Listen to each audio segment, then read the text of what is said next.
as we're preparing for this show today, we started thinking about how much this applies to ourselves. So many times we'll be getting into content and start thinking, wow, we're preaching to ourselves here as much as anybody else. So true. Because project management is not easy. It's difficult, and keeping our word is not easy. Yeah. It's funny going through this. It was like, oh man, I wish I did that. I wish I did everything I'm saying. We're going to have a lot of saying. stories. Some stories were going to be about things that worked. Some are going to be about things that didn't work. Yeah, we're learning and we're trying too. Yes, so, yeah, we are. Absolutely. Yeah, that's cool. And kind of just in recapping, obviously we've been on a project management series, and in our first episode, in case you missed it, we've had, I guess this is our third episode of our PM series, and we just kind of talked about like, what does effective project management include? We kind of talked about, to be an effective project manager, you have to understand the scope really thoroughly. Yep. A lot of our audience is maybe a solo business owner. And so, you're wearing a lot of hats. You're a project manager, you're the salesperson, you're the estimator, you're the marketing person, you're the, you know what I mean? You're doing everything. Yeah. A lot of our audience understands that. And then there may be some people who are listening who have the role of a PM, or you employ a PM. And so I think, our goal here is just kind of educating on all of those, fronts and all those use cases. And so really understanding the scope makes an effective PM. You can't just go become a project manager and know nothing about construction. You know what I mean? You have to have expertise. What is it that we're doing? Why are we doing it? To what quality level are we doing it? And that's not easy to define. And to your point, Kinsey, when you are wearing a lot of hats, a lot of times you try to take shortcuts and you skip that step somewhat because you're thinking, well, I don't have time. I don't have days to try to nail down the scope, but you're going to pay for it later. If you don't know what it is that you're trying to do, that scope really matters. Yeah, to be able to build excellent things and with quality, you have to have a thorough understanding of scope and experience, Yeah, and then you've got to execute. Sure. Yeah. So it's not enough to talk about it and say, yes, this amazing thing. Yeah. We might do that. Yeah. I feel like these 4 things we're mentioning are like just loaded with complexity. And we're like, oh yeah, so simple. Yeah. So now you got that done. So simple. Step 3 is you need to communicate well. But it's true. Like thorough and proactive communication is really what separates, good project managers and business owners to excellent ones. And the interesting thing about communication is so many times we think about effective communication as being polished and being really authoritative. And a lot of times authenticity is more valuable in communication than anything to do with polish. Yeah. Being able to say, what, we made a mistake and own it and actually move on from that. I mean, that's way more valuable in communication than it is to just try to pretend like everything's fine. Yeah, you're right. You're right. And then really in point number 4, we talked about just the ability to like multiply that and replicate, the process of everything we just talked about. It's like, okay, it's fine to do that on one job. Yes. Like you can accomplish it really well. You could be like, oh, I so crushed it on your first project.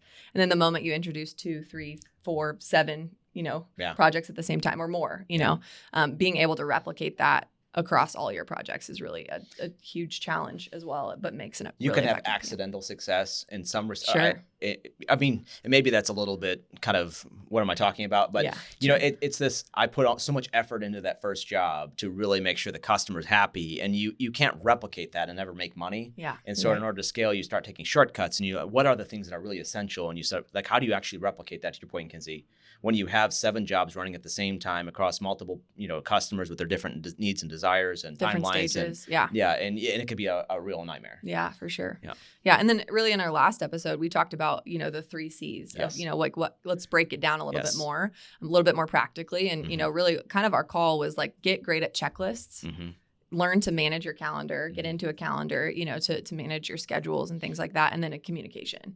And we actually the 3 C's. in our last episode, we released a few checklist templates. It's cool to see you guys actually starting to get into that. Yeah. We need more feedback. Yeah, hopefully they're helpful. These are basic ones. Like we want to see, what would be useful for you guys too. What do you want to see? Let's build these out. Let's work through this together and share that with other people, because I think checklists are difficult to develop. For sure. But once you have a starting place, it's if nothing else, you say, okay, this is, it's not what I want exactly, but let's start with that. Yeah. And I think that was really like our motivation behind the checklist is like, hey, here's a starting point for pre-construction and quality assurance to just give a couple different contexts. Yeah. And, for people who download it, hopefully they're modifying that. We had like a Google Docs link so that way you could make a copy of it, things like that. So anyways, modify those for your business and, and build more. But just as a starting point of, hey, what could a checklist look like? Yep. Checklist, calendar, communication, so critical. Yeah. One thing we've learned and from personal experience is effective project management is about communication. We've seen it modeled well. We've seen it modeled in bad ways, and we've also been involved in managing projects ourselves, and communication's at the core of it. And I think it's this, you mentioned scope earlier, the quality piece of it, Kinsey, but I think there's this, the communication. I mean, we'll dive more into this of like how this all relates to each other. Well, and I think like in our series, we've talked about communication in every single one. So I think of all of the things. It's a theme, guys. Yeah, it is a theme, you know, and it's kind of risen to the top because we're like, man, it's so important how you communicate when you communicate, you know. We'll dive into that a little bit more too.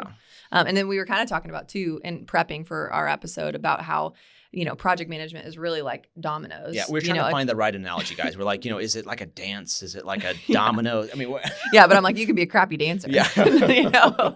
But it's really, you know, what we kind of settled on. That's is it's a chain of dominoes. You know, there's a ton of moving pieces. Yeah. You've got subcontractors, you've got, you know, your team, you've got customers, vendors, materials. When are you getting materials? Sourcing those things, you know, and screw scheduling. One thing up and it all falls apart. Yeah, right. You know, one domino falls and it messes it all up. But and I think what comes from that is like that's going to happen. And so I guess question for you, Ben, is like what do you do when it does happen? Because it will. Yeah. I think we'll talk about some prevention here in a sec, but I think when you have that whole like domino effect where things are all falling the wrong direction, right? And there's and it's essentially the idea of dominoes is one thing falls and everything else is connected with it. Yeah. And it's about building margin. It's about building space between events so you can isolate them. And if you pack everything so tightly together and you're saying, well, everything has to line up perfectly or this doesn't work, you can have a real mess on your hands. Right. And I think that's one thing that I've learned in managing projects. The ones that worked were the ones where you actually had that space where one thing would not go well. Think about, remodeling projects that I've worked on where somebody was supposed to be there on a certain day and then the next person was there 3 days later and the one guy didn't show up or he had something happen and the next thing's delayed and the customer's wondering what's happening. And it was like, wow, I built this. That was my architecture. I said, I'm going to make this thing where it all has to work this way or customers going to be mad at me. Right. Why? So let's build some margin in there. Let's build some space in there. When you have a problem and you need to rebuild, I think the other piece is the humility of just saying, I messed up. Own it. Yeah. Yeah, right. You need to own it. Yes, exactly. And I've had a couple moments like that where I've had to go to customers and say, this isn't working well. And we need to do, essentially, here's what I'm thinking we should do about it. Yeah. And sometimes, you need to give guys agency. You guys need to give your customer, whoever you're working for, whether it's a builder or a homeowner, and say, here's what I'm thinking the solution is. Yeah. And you're going to say, does that sound good? Yeah. Because otherwise you have the situation where you're telling them how it's going to be and they're already feeling, well, you told me once how it's going to be and you're wrong. Yeah. And you need to give them some agency in the situation. Yeah, that's a good point. It makes me think just in the building context, like if you're using subcontractors, like making sure you're not blaming it on your subcontractors too, because they're part of your team. Like you hired them, you employed them. Yep. So like even if they have a different brand, it's like being able to own it, setting up padding for your subs if you are using subcontractors, if you're fulfilling too. It's a different workflow, obviously. But I just was thinking like protecting your subcontractors and your relationships with your subcontractors is adding padding too. Yes. Yes. It's such a good point. And a lot of times, they're going to tell us what we want to hear. Right. If you're working with a subcontractor, when do you want me there? Well, Monday would be great. Well, I'll try to do that. And that's not necessarily going to happen. Yeah. Right. Probably won't. It's not a promise. Yeah, it's just like a effort. Yeah, right. Exactly. So I think the next thing we're just talking about like effective communication, what's involved with doing that, because we need data in order to effectively communicate. Yeah. And in the last episode, we were talking about different tools we're using, kind of like teeing that up for this episode. And I think some of that we'll get into that as well, like the things we need to do. But kind of like first is like the when, the what, the how, why are we doing what we're doing? Yeah, that's good.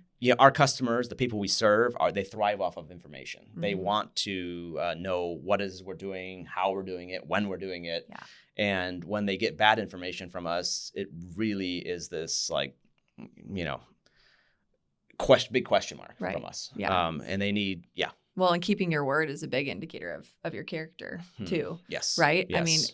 Your word to your subcontractors, your word to your customer, like the optic of that, it's who you are. You know what I mean? Like they're going to categorize you of like, hey, can I actually believe what this person has to say, the timelines that they do say, or do I need to buffer it? Like my expectations as a customer, things like that. And so I think being consistent and keeping your word, I think one of the themes kind of going back to us hitting on communication in every episode too is it's like the one thing that you can control.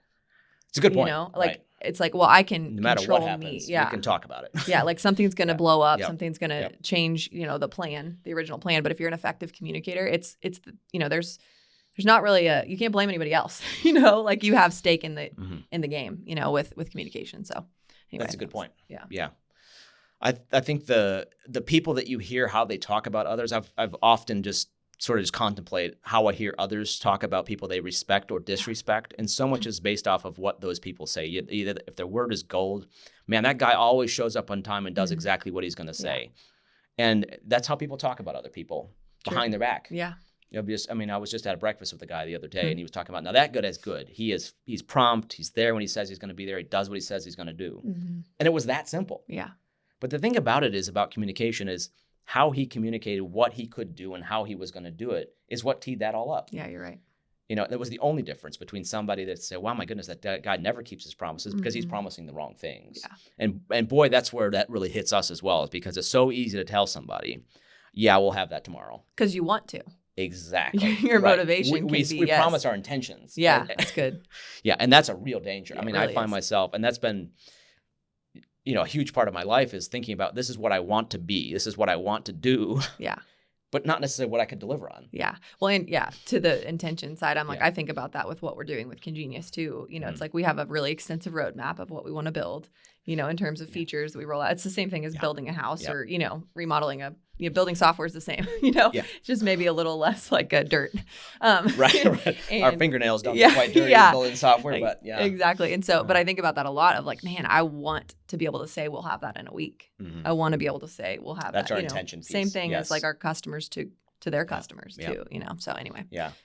So, I mean, this really comes down to not promising anything we can't exceed. It's not just meet, but it's like we can beat that like by a substantial margin. Back to the whole domino margin piece. Right. Like we're so confident we can do that, or we're not confident we can do that, and then we're not promising anything. Yeah. I'll tell you, Kinsey, I had this situation where when I was a builder, I had told somebody I would be there at a certain time.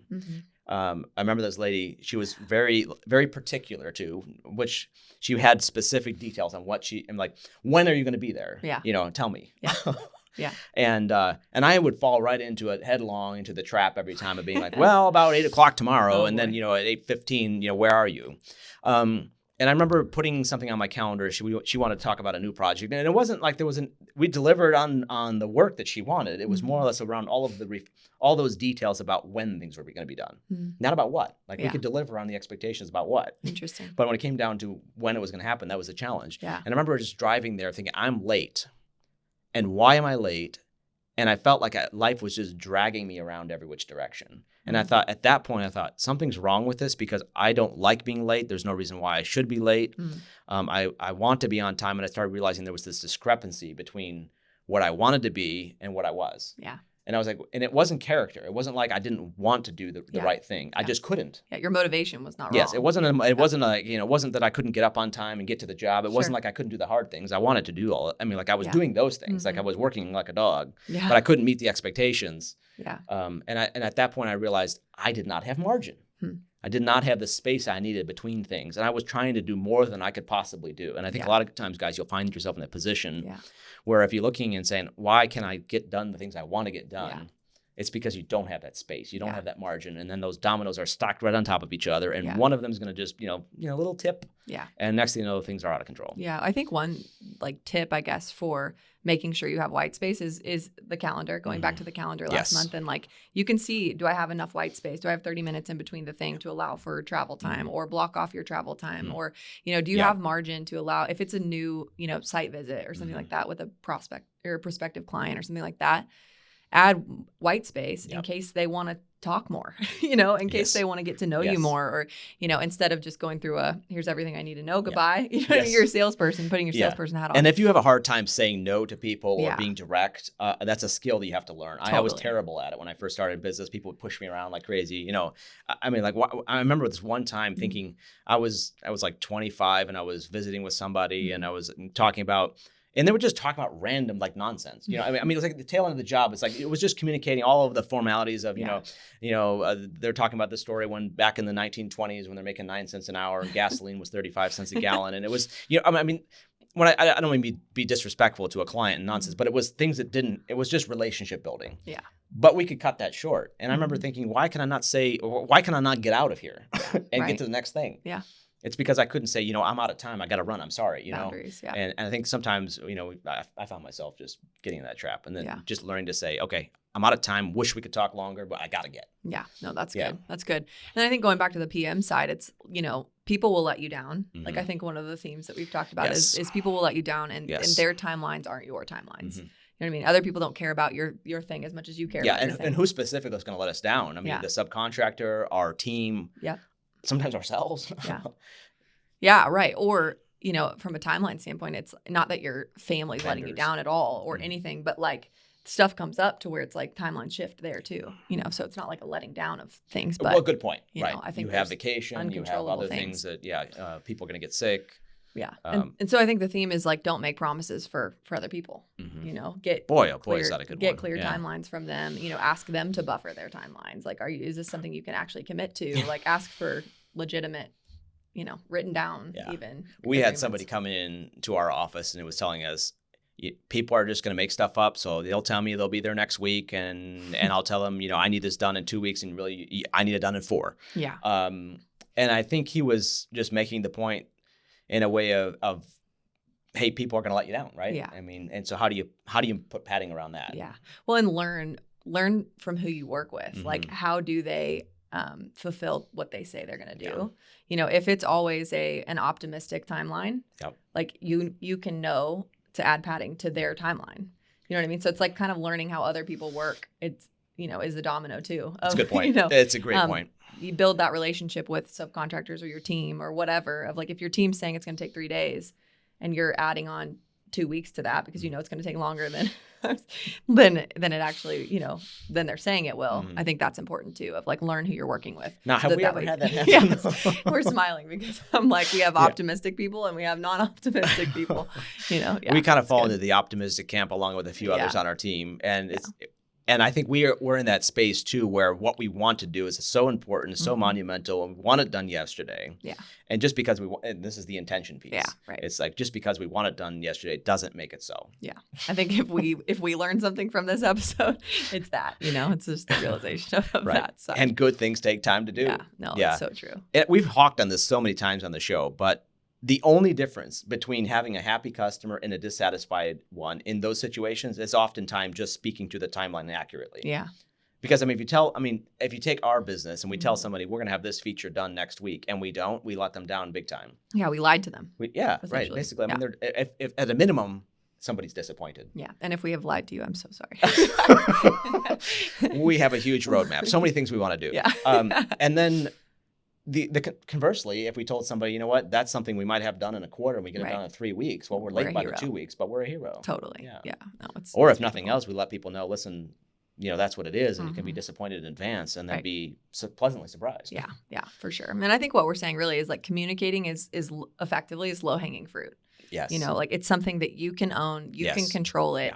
Yeah. In a job, in a world really where there's a ton of uncontrollables, it is the one thing that you have complete ownership over. Yep. It's how you communicate, when you communicate, how effectively you communicate. And you are the manager of the sports team. Yeah, totally. You're communicating. The players are going to let you down. Sometimes they're going to win. Sometimes they're going to lose. But you're the one that communicates what happened and how did it happen and what are we going to do about it and how are we going to do better next time. For sure. Yeah. What are we going to learn from it? What plays are we going to have? Yeah. No, you're right. Yeah. So kind of going into more practical, take you back to your construction company.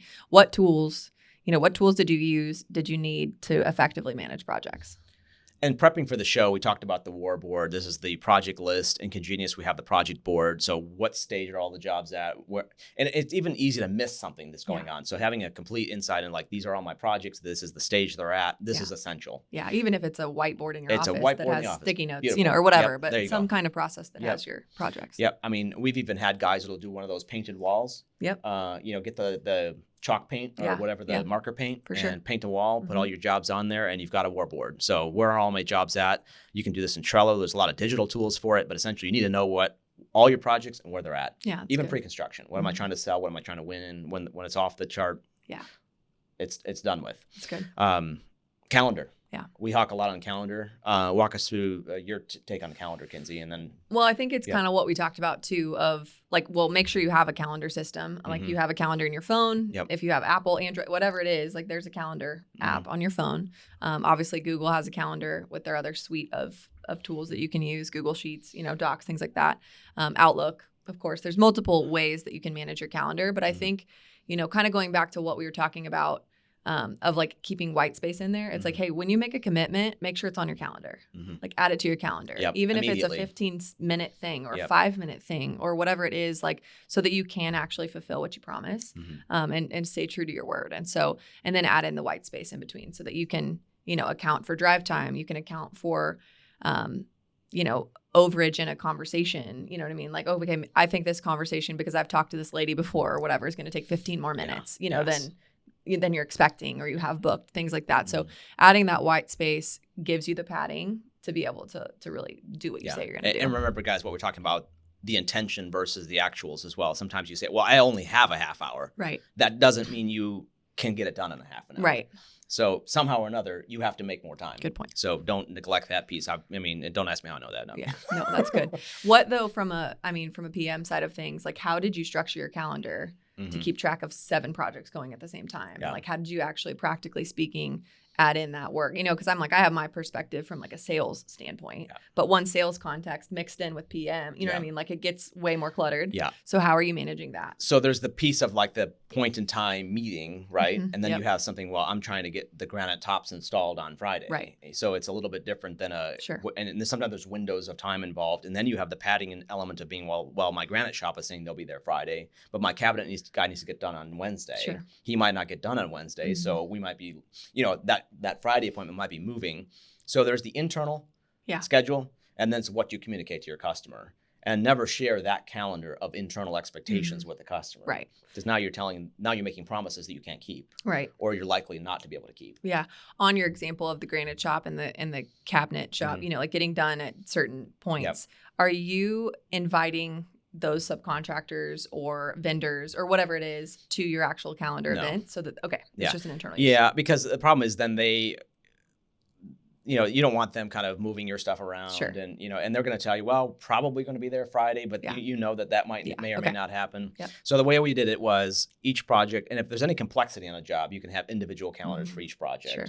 So we use Google Calendar, had calendars for multiple jobs. And this is not the only way of doing it, clearly. Right. There's lots of other ways of doing it, but multiple calendars. This one project would have, we're going to be installing the cabinets this week. And we left enough space in there to be like, well, it's not cabinets on Wednesday and countertops on Thursday. Sure. So a little bit of space. Long. Yep. And then you'd run into things. You'd have to move things around. Sure. And Gantt charts can be helpful here too. I think, though, for a lot of guys, sometimes the simplicity of a simple calendar is where you start. Yeah. And then you can graduate to a more sophisticated or whatever. Yeah, there you go. Or complicated, whatever you want to say. Right. Sophisticated equals complicated. I mean, the idea of a Gantt chart, though, which is beautiful, is that you have the prerequisites that move everything else with it. Right. So you would say the dependency for the granite relationship tops is the countertop, or is the cabinets. Yep. And so once the cabinets get done, everything else moves along with it. Yeah. But it is, that's beautiful. The vision of that is beautiful. Yes. Actually achieving it is kind of scheduling is not easy, guys. Yeah. I mean, and sometimes even allowing some time, like we talk about even our startup routine in the morning, it just being like looking at the calendar. What am I trying to do today? How am I trying to get it all done? Can I get it all done? Mm-hmm. You need to do that daily, because this morning I had a meeting this morning, and I would have completely not allowed enough time to get there unless I looked at my calendar and said, "Oh, wow, I gotta be off." Yeah, I gotta go. Yeah, right now for sure. Yeah, oh, that's good. And then we talk a lot about to-do lists. Yes. We talked about this on our checklist. And calendars and communication podcast last episode too. Yeah. But building templates. I know I saw some of your templates that you had built out in an app called Tick. Yes. For construction. Yes. Like you built that out. It's just it's not a construction specific app, but it's a to-do list. Just a to-do list that we, app, we could share lists. Yeah. Basically, we're working on the same project. I could make a list in Tick, share it with you. And this could be like Todoist. It could be things. There's lots of other apps out there. Pick one, Asana, whatever you want to use. Yeah. But essentially, I need a checklist of things. And this is where your punch list goes. This is where your project scope even could go. Of these are the things we're getting done on this job. The funny thing is, at the beginning of a job, you have these general things we're doing. Sure. We're building a deck. Well, we're going to set the piers, and then we're going to set the framing, and then we're going to put the decking down, and we'll put the railings up, and so on and so forth. Yeah. But when you get to the end of the project, now we're rounding the corners, and we're cleaning up the project. Like the to-do list gets longer, the closer you are to the end. So you need a place to keep all those details. Yeah, that's good. And the thing we like about that app too is you could attach photos and mark them up or whatever. It was nice. Cool. And then there's another one specific to construction. This is Company Cam. Yeah. I'm where sure a lot of people it's a photo-based app where to-dos and stuff. So that could be a great resource for people as well. Yeah, but you need a to-do list, if nothing else. And it could be a pad of paper. For sure. Yellow legal pad. Yep. The problem with that, though, is if you lose that pad, you lose everything with it. Totally. So that's why the digital tool can be helpful. Right. Or snap a photo of every so often. But how many times we don't chase down a legal pad? You're right. Yeah. Well, it just gets thrown in the trash when you finally clean out a truck or you do whatever. Yeah. I got 5 legal pads, and where's that one? Somebody left it on a job site. So that can be difficult. It's good. Yeah. And then, you talk a lot about logging, like logging events. Yes, I do. And so talk us through like the benefit of logging your time or logging what happened in events that happened that day. I remember talking to a coach of mine one time about this, a guy that, is a bit of a mentor, and I had mentioned my desire to keep logs, and also suggesting when we first started working together, I remember bringing that up to you, being like, it's nice to have a log. And one of the things he brought up to me was when you implement a new process, the why behind it, instead of like prescribing this is what you should do, is way more important. Why are we doing it? What are we trying to accomplish by doing it is way more important than actually doing it. Yeah. So I try to be careful when I'm telling somebody, do this thing because I do it. Yeah. It's more like, here's the benefit you could see from it. Here's the benefit I see. Yes. You should, you could see too. Yeah. And I think, I remember my dad talking about, and I was probably 6 years old when this happened. Mm-hmm. And my dad was a carpenter, North Shore of Chicago, working on a project. And he went out to that project, and his boss had presented an invoice to them. And it was more or less time and materials of what had happened. And the customer said, well, you weren't here on Wednesday, and I'm getting billed for that. My dad pulled out his log and said, on Wednesday, I was at the shop from 8 to 10. We were fabricating these pieces, and then we went from this to this, and we worked on that. And the customer had not a single, that's fine. Like he had never another question about that. And obviously my dad's boss is like, now that's my boy. Like, he's very proud. Right. And I think, and I remember him bringing that up of just being like, that was that moment where, and my dad did it on his own. Nobody suggested that to him, that he do that. But nonetheless, for him, it also brought a sense of satisfaction that I got something done. Yeah. And that's one thing I love about the log. Yeah. If I look back at yesterday, I have a faint memory of what I worked on. Mm-hmm. But if I go to that log, yesterday, it's vivid. I remember it, and I say, wow, we won, we got stuff done. And if we didn't, what are we going to do differently tomorrow? Yeah. Well, and I think, too, in construction, like other business spaces or running small businesses, it's like because you're doing 50 different things at a time, it feels like you're not getting anything done. That's such a good point. But so like that satisfaction side of having a log and like, wow, I actually did accomplish things and we are working towards our goals, because you're not just going to arrive in one day to where you want to be 5 years from now, So what benefits do you see? Because you log as well. So I'm not as good as you, and I'm a little bit more sporadic on logging, but I think the clarity around team communication too, of like, why did we make the decision we made? Or, in terms of a meeting or, pushing something back or moving away from a different subcontractor or partner, something like that. I think, having the why behind things so you don't recreate the same problems, I think is a big benefit. And definitely like, oh, wow, we did achieve a lot today. Like I'm a words of affirmation person. And so it's like to be like, oh, I can look back and be like, here's what I wrote down. And here's what we accomplished. I find a lot of satisfaction in that too. And so just keeping track of the things that are in progress, that are value add things, and really even vetting, did what I work on yesterday move me to where I want to go? Or did I waste time on something that how do you is learn irrelevant if you don't reflect? Right. So the reflection piece, I guess, is a really big benefit. As a company, we'll do more weekly routine reflections of what happened last week as a team, as a leadership team, talking about what is it that we accomplished last week, what are we setting out to do this next week, and it really grounds you as well. And I think that's one of the things that log does. Now, more specifically too, guys, when you're doing the daily log is also a sense of, you can invite your team into this and even require them to log down, who was there on that project? If you have a project manager, or if you are that project manager, you're logging down, who was on that site? If you have subcontractors there, your team there, what happened? Take some photos of what happened. That's good.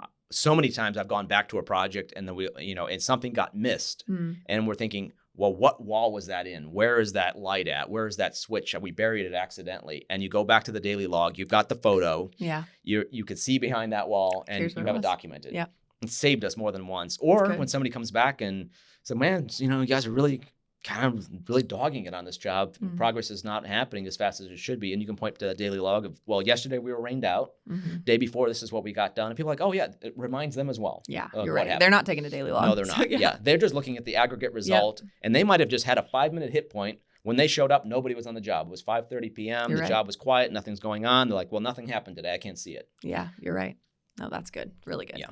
Give us kind of a breakdown, conclusion. I mean, wrap it up for us. Like, what are the biggest takeaways, I guess, on the series? And okay, that's good. Yeah, you need to keep records, guys. Yeah. The calendars are a record. The to-do list is a record. The daily log. Mm-hmm. If you didn't write it down, it didn't happen, as people like to say. Yeah. But you need to take good notes, and don't overwhelm yourself with it either. You start somewhere. You can start with a legal pad, taking some notes about things. You can work yourself up to calendars from there, but don't be discouraged by it. And like I brought up earlier, this is a tool to serve you and serve your customers. It's not something to bog you down with just another thing to do. That's good. It needs to work for you, you don't need to work for it. Yeah, that's good. It's good advice. And then the margins piece. Leave the margins, leave the space between the dominoes, isolate the problems. And then I think the other piece for us optimists out there, where we like to promise our intentions, is make sure that you're communicating with the problems factored into it, instead of assuming everything's going to go right, assuming it'll go wrong. Set the expectations that way. We don't like to do that because we want to win. We want to exceed our expectations, but you want to be able to be in a spot where I'm only going to promise something unless I can exceed it. I want to make promises not off my intentions. I can promise okay, I've done this before. I know what's involved with doing it, and I'm going to leave myself lots of margin to do it. Yeah, we're committing to this today. All right, we're signing off. All right, where's it? No, that's cool. Next time we're doing this, you're like, remember that podcast, Ben, that we talked about? I'll send you the episode. That's hilarious. Yeah, somewhere we heard that we do you that don't often. Promise your intentions. Yeah, we do that often. We say a lot of times, okay, one complete process at a time, which are things we've said on the podcast too, which is fun. It's good. Fun to come back to. But yeah, guys, we love the comments. Keep those coming. They help us to provide more valuable content, for you guys. Totally. So let us know what you want us to cover. We're not experts in it all. Don't try to pretend to be. But just try to add some insights from some experience. So comment would be awesome. Yeah. Being a business owner is tough, guys. I mean, you're wearing multiple hats. You've got to master multiple skills. There's a lot of moving pieces going on. It's hard. You're doing hard things. Yeah. And you're doing great. Yeah. I mean, and really it's tough. Don't be discouraged. One step at a time. I mean, if you're heading the right direction, often I've asked our team, are we heading the right direction? Because if we are, we're going to arrive at the right destination. Yeah. Let's not get discouraged. The results are going to follow. So keep it up, and we'll see you next time. Yeah, keep investing in yourself. There you go. Good. Cool. See you later.